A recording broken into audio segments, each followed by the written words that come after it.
With this introduction, now I would like your members to ask any questions if you have. I just had one question when we spoke about self-redevelopment, and you mentioned there are several institutions that are willing to help us. Now, I just wanted to understand in the process, banks lend money and they expect certain down payment initially, and that's how the process goes. So, in case of self-redevelopment, obviously the land is in custody, but is there any advance or any kind of money that our members would need to shell out in the process? Not at all. There is no money that any member needs to shell out. And first of all, the concept is that this is not a loan like a loan taken for a car or loan taken for a fridge or loan taken for a house, wherein the entire loan comes from. If you are buying a car, then the bank, if the car is worth 7 lakhs of rupees, the bank makes you put in 1 lakh and pays the remaining 6 lakh. And the whole 7 lakh is paid to the car manufacturer and the vehicle comes to you. It doesn't happen like this. If your project cost is say 20 crores, then what we require from the bank is 3 to 5 crores. The moment we get our IOD and CC and we start our foundation, we can take booking, and through the process of booking, we can generate funds. Even the initial fund will come from booking from our own members. For that, there are 4 schemes that we have kept aside, which I had explained all those 4 schemes in my video, which I had asked to be circulated to all of you. I will repeat in short what I have explained in detail. The scheme number 1 is that all the members will get whatever they are occupying presently, plus whatever percentage extra that the general body decides, free of cost. Now, what is this extra percentage? If a builder normally gives 15% extra area, then in self-development, we give 25. If the builder gives 20% extra area, in self-development, we give 30. In Mumbai, generally, no builder gives more than 20 to 25% extra area over and above what the people are occupying. And in none of the self-redevelopment schemes, we give less than 50%, 45 to 50% extra area.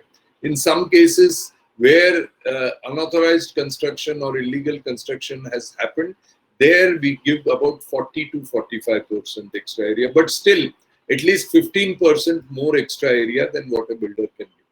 Now, taking that free area, that is what you are presently occupied and what is free as decided by your general body is kept aside. If any member wants to buy, I repeat, buy extra area over and above what your present area is, assuming you have 500 square feet, and we decide 40% of that will be given to you, so you will have 700. But if a member wants to buy another 300 square feet and make within his flats 2 one-bedroom hall kitchen flats within it, not separate flats, but within the flat, so that if 2 brothers are there, they can live separately within one flat. The entrance is one, but after that, there is a separate 2 kitchens, 2 separate bedrooms, and a separate hall, which can be attached when there is a common function, either Ganpati or some this thing, and otherwise. And so he wants to buy that 300 square feet extra. Then he will be entitled to buy that extra area at 30% discount on the market price. That means if you are selling to the outsider at 20,000 rupees per square feet, 30% discount means 6,000 rupees less. You will get that extra area at 14,000 rupees per square feet. So that is scheme number 1, wherein over and above what you get free, there is no compulsion on everybody to buy that extra area. Somebody says, I don't want to buy extra area. Thank you very much. There is no problem with that. You need not buy it. But those who want to buy extra area because the family is increasing for the future family expansion, then the extra area they buy will be sold to them at 30% discount on the market price. And for that extra area, if they don't have the money, they will get home loans at 6.5%, 7% of interest. So that home loan will be sanctioned for them. Their papers will be taken, and that extra area will be purchased. That is scheme number one. Scheme number two is the blood relation of the member.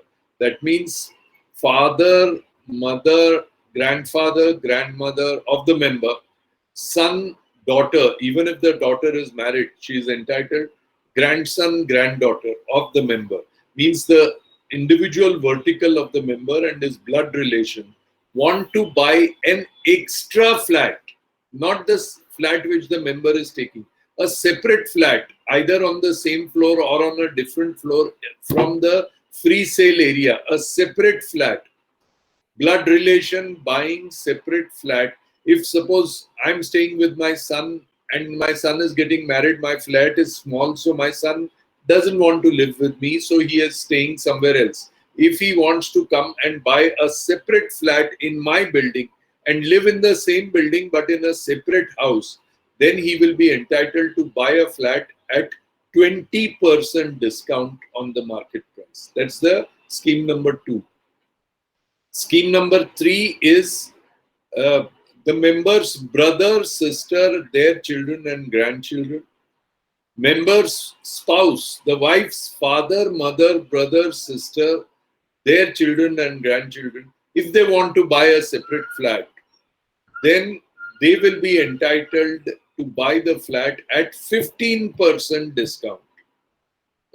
That's the scheme number three. And the fourth scheme is the member's cousin brother, yani father's brother's children, or father's sister's children, or mother's brother's children, mother's sister's children, wife's uncle's children, wife's father's brother's children, wife's mother's brother's children, or their grandchildren. That is the first cousins of the member and their spouse. If they want to buy a flat, then it will be available at 10% discount. So under these four schemes, generally in Mumbai, our estimation is that about 50 to 55% of the surplus area is actually sold amongst these four schemes. And once these four schemes are done, then most of your funding is done. You don't have to go to any bank to take any loan. And then the remaining portion, once the basic funding is done, the remaining portion comes from the other flats which are to be sold. Even the selling strategy of the other flats is that every member, all the 56 members in your building will be entitled to sell one flat as a sole selling agent to any outsider that the person chooses to bring in.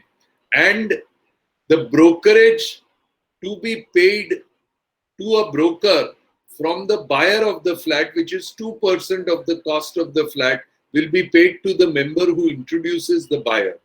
So before you leave your house, before we go anywhere and start the work, all our flats, or at least 80% of the flats, should be booked, and we should be confident that the money is there, and hence we don't require to take any loan from any cooperative bank or society or NBFC or something. However, if under doing all these four schemes and strategy for disposal, if we find that the demand is lacking, then we will have to take loans. But in any case, the loan will not be more than 20% of the total amount. Hence, upfront payment is not required. Yes, thank you, Mr. Prabhu. Thank you. Thank you so much, sir, for spending your valuable time for our society. And see, I was just wondering, like when you give the society for redevelopment to a builder, we assume that he would know where to go for all the documents and he would get it very easily for us. So now, when we go in for self redevelopment, the society members will have to do that part, isn't it? No, you appoint the person who does that for a builder will do that for you. Builder doesn't go anywhere. He appoints someone to do it. You also appoint the same person to do it. Okay. Thank I saw in one of your video that in Mulund there is one society and there was one architect who came from London. But Yes. is it feasible? Our building is very small. Is it for only colony or also for the small building? No, no, no. Even if one building you want, we can float a global tender. And see, when we decided in Mulund to float a global tender, people said that it will take 20 lakhs of rupees for the society to float a global tender. And everyone was scared. We finally floated a global tender. And can anyone tell me how much we spent for floating a global tender? How much the society spent? 10,500 rupees. So you can float a global tender. People from Germany bid, people from Britain bid, people from America bid, people from Japan bid, and all the architects made their presentations. Some of them came all the way from London, taking their private planes, came and gave a presentation. And the society was well within its right to select some people or to reject some people. So the society got a chance of seeing the design of international architect. Not just that, they made hoardings of all the designs that came and put up an exhibition in the society ground so that everybody could see which architect is giving what design. And it was a very interesting proposition. So what happened there in Mulund can happen in Thane. There is no problem. If you decide that you need to get suggestions from all over the world, we can get architects from Singapore, architects from Hong Kong, architects from Dubai to participate in the process, and you will get greatest designs out of which you can select which design you want. Thank you. The next question from me is, we have 4 flats which belongs to bank. So how to deal with this? Whatever the bank may be, we have to meet the bank's concerned officials and they will participate in this entire process. Because it's for their benefit, no? They will get larger flat, they will get corpus like all of you. So I don't see any problem in this. My question is, sir, to you that apart from the FSI, we need to buy TDR. Yes. So if that has to buy, then the money has to go into advance. So from where those money will come? The money for TDR doesn't have to pay it in advance. The FSI that you are using presently is available to you free of cost. So we get the approval of the whole building with the full FSI that is available to you, which may in your case be 2.5 or 2.75 as the case may be. But the IOD is given for the whole, the CC is given only up to the plinth. It is called zero FSI IOD, for which you don't have to buy any TDR and all that. Once your bookings come in after the IOD, then the money that comes to you from the bookings, from that money you buy the TDR and other. All the members need to move from this building to somewhere else. And in case of the builders, they pay the rent. In this case, from where we have to raise those money, whether the individual has to pay for it? No, not at all. The society will pay the rent, and the rent will come from the from those people who are buying the extra area at 30%, 20%, 10%, whatever is the thing. They will take loans, and from against the loans, there will be some money which will come to the society in advance. That will go towards the rent. If a person is buying extra area, then he can tell the society that I will arrange for my own rent, but what I am paying as rent will be shown towards my installment towards the extra area purchased. But someone who is not buying any area will be given rent just like a builder gives rent on a monthly basis. Okay, thank you, sir. I have one question. Yes. Regarding the GR, which was issued, I think last year or day before that, 2019 September GR, which has a lot of benefits for the self-redevelopment. Yes. But we understand we cannot take that one. So is it No. true? So far, the GR has not been withdrawn. So the GR is a law. It is part of the government's commitment to the people. But they have not implemented the provisions of the GR. Under that GR, a self-redevelopment scheme will get 10% more FSI than anybody else. The loans that are taken for self-redevelopment will get 4% interest cross subsidy.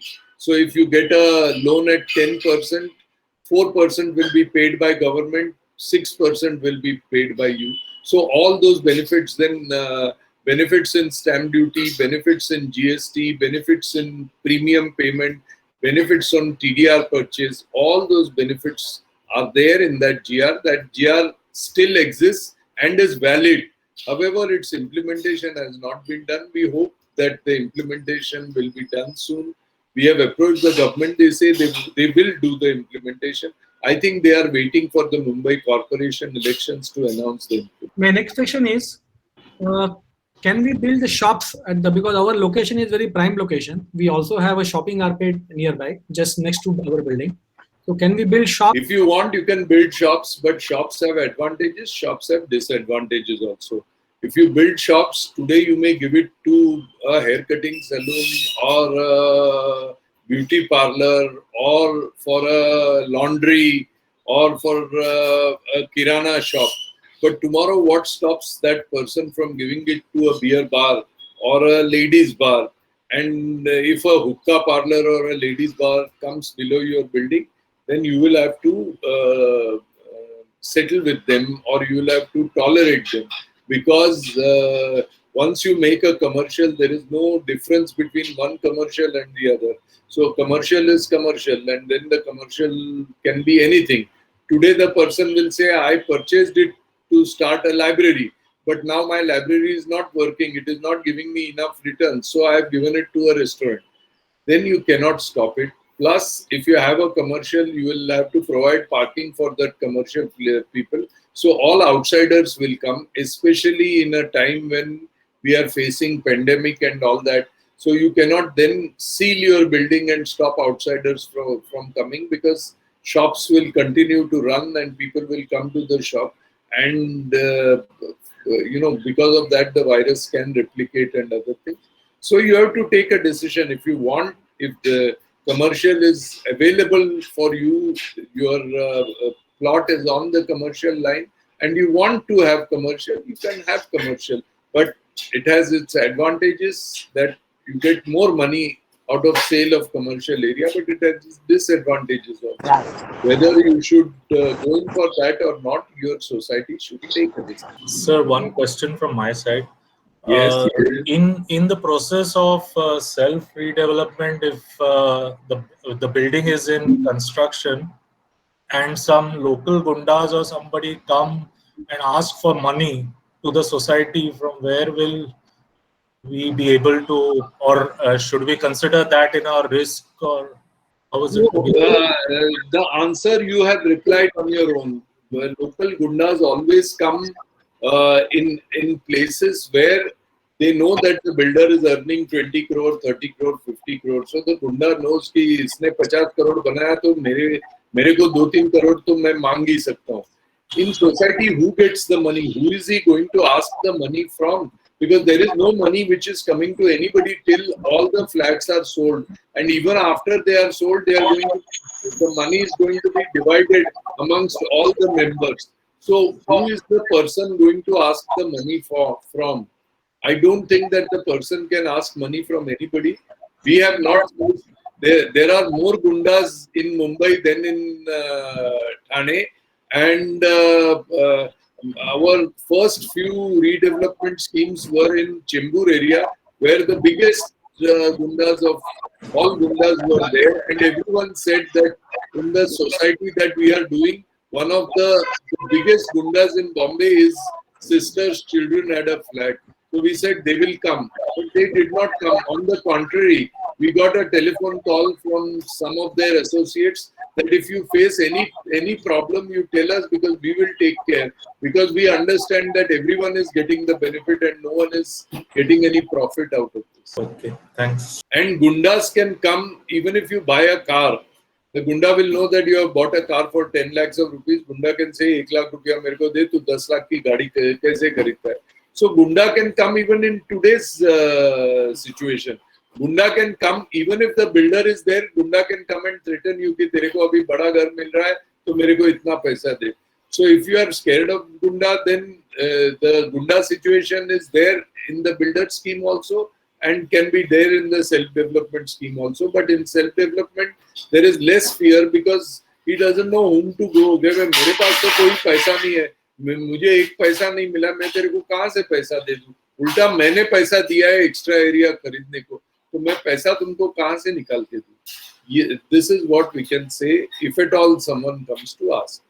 But I don't think that the gundas have so far found any problems with the self-redevelopment scheme, because they know that no one is individually making money out of it. I have one question. Yeah. Sir, can you please suggest, what would be the possible reason where self-redevelopment project may go on hold, or that may be the reason? The self-redevelopment, the major risk for self-redevelopment is lack of decision making. If you people don't take decision for self-redevelopment, then the scheme will not start only. But once it starts, you are given a contract to the contractor to complete within X period, 24 months, 36 months, whatever you have given him. Then in the contract, there is a provision that every day he would delay, there will be a penalty of 50,000 rupees per day for him. And every day he does in advance, then he will get a bonus of 10,000 rupees per day. So incentive for him will be to complete the work. There is no incentive for anybody to stop.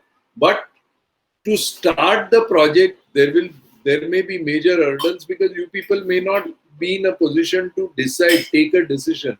There will be 5 different architects submitting 5 different type of plan. If you are not in a position to decide which planning is better and which is not, how tall your building should be, whether your building should be square shaped, triangle shaped, rectangle shape, or circular shape. If you fight amongst yourself and don't take decision, then there is a problem. Within a family also, there are opinions which are different. However, when you sit for a general body meeting, you must come out with some decision. As long as you take those decisions, there is no problem. The major threat comes from lack of unity and lack of the capacity to take decisions. So you are welcome to fight amongst yourself for 5 hours in a general body meeting. But before getting out of the general body, you have to take a decision. So lack of decision making is a major problem which will stop your work and not start only. But once it starts, then I don't see any problem that it will stop halfway down. Thank you, Mr. Prabhu. Another question from me is, in our society, we have a few flats who are already have taken loans and repaying them. So we've tried to approach the banks to understand, if they would issue an NOC or how No, would they you need not approach banks on such cases. These are happening in each one of our societies which we are doing. You only have the concerned member as to, you don't have to get NOC at all. You only have to inform the bank that your installments or EMIs, whatever is to be given, will be paid even during the period of redevelopment. As far as bank is concerned, they are interested in their EMIs being paid on time, and as long as their EMIs are paid, they have no objection. There is no provision in law by which the bank can say, no, you can't go for redevelopment. The bank is only interested in their EMIs being paid on time, and as long as the member is willing to pay his EMI to the bank on time, the bank will have no objection. They only have to be informed on a plain piece of paper that the building is going for redevelopment, and hence we have to vacate the premises. However, your installments, as has been paid in the past several years, will continue to be paid by the member, and the member is duty bound to pay this. The bank will have no objection. Letter has to go from the society and not by the individual member. No, but from the society, that the society has decided. Society is the owner of the building. Society has decided that it is going for redevelopment. The member have explained to the society and given an undertaking that even during the redevelopment, the bank EMIs will be paid by the member on time, and hence the bank is being informed that the society is going for redevelopment, but that will not affect your EMIs in any way whatsoever. I have one question. Yes.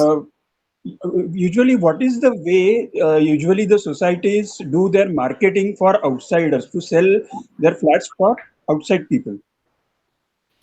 No, in self-development, we don't appoint any marketing. We don't spend money on marketing. If 58 members decide that each one will sell one flat, definitely we can sell about 12 flats. So I have one more question. Yes.